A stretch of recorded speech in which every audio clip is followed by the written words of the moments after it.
உலக தமிழ் சொந்தங்கள் அனைவருக்கும் யூடியூப் நேயர்களுக்கும் எஸ்வி ராஜனின் மதிய வணக்கம்.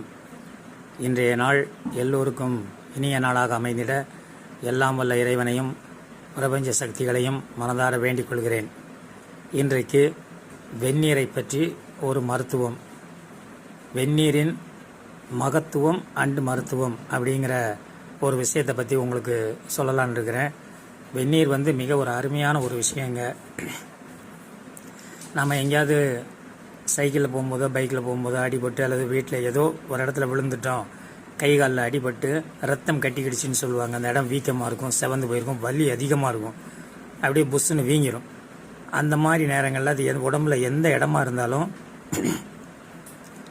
உடனே வீட்டுக்கு ஒரு சில்வர் பாத்திரத்தில் குடிக்கிற தண்ணியை நல்லா காய்ச்சணுங்க. நல்லா கொதிக்க வச்சு ஒரு ஒரு ஒரு 2 லிட்டர் தண்ணி கொதிக்க வைக்கணும் அப்படின்னு சொன்னோம்னா ஒரு 5 விரல்ட்டு எடுக்கிற அளவுக்கு கல் உப்பு அதில் போட்டு நல்லா கலக்கி விட்டு கீழே இறக்கி வச்சு தலதோத்தில் கனமான துண்டு, அந்த துண்டு அந்த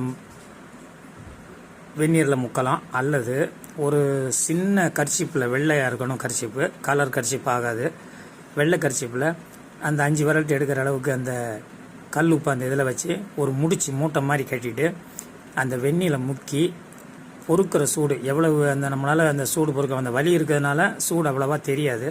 டப்பு டப்பு டப்பு டப்புன்னு அப்படியே அடிச்சுக்கிட்டே இருக்கணும். மறுபடியும் கொஞ்ச நேரம் ஆனாலும் மறுபடியும் அந்த முக்கி மறுபடியும் அடிக்கணும். இப்படியே அடிச்சுக்கிட்டு அந்த உப்பு எப்படி கரைஞ்சி போகுதோ அதே மாதிரி அந்த வீக்கமும் கரைஞ்சி போய் அந்த வலியும் இல்லாமல் போயிடும். இதெல்லாம் என்னுடைய 30-35 வருஷ அனுபவத்தில் நான் கீழே விழும்போது எனக்கோ என்னுடைய சொந்த பந்தங்களுக்கு நண்பர்களுக்கு அவங்களுக்கெல்லாம் நான் சொல்லி அவங்க செஞ்சு அது இன்றைக்கு வரைக்கும் அது நல்லா இருக்குது, எந்த விதமான பிரச்சனையும் இல்லை.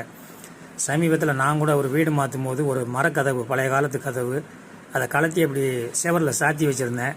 எதிர்பாராத விதமாக நான் நடந்து போகும்போது அந்த கதவு சாஞ்சு என்னுடைய காலில் அந்த குதிரை முகம்னு சொல்லுவாங்க, முட்டுக்கும் அந்த பாதத்துக்கும் இடையில நடுவில் விழுந்து ஒரு சின்ன கொய்யாப்பழ அளவுக்கு வீங்கிருச்சு.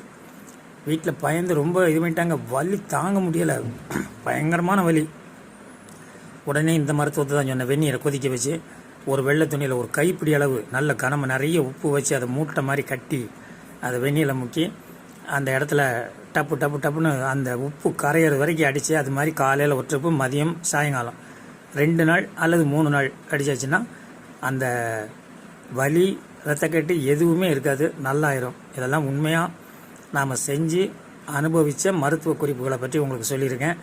இன்னும் வெந்நீரோட மருத்துவ மகத்துவத்தை பற்றி நிறைய சொல்ல வேண்டியிருக்கு. அடுத்தடுத்த வீடியோக்களில் அதை சொல்ல இருக்கிறேன்.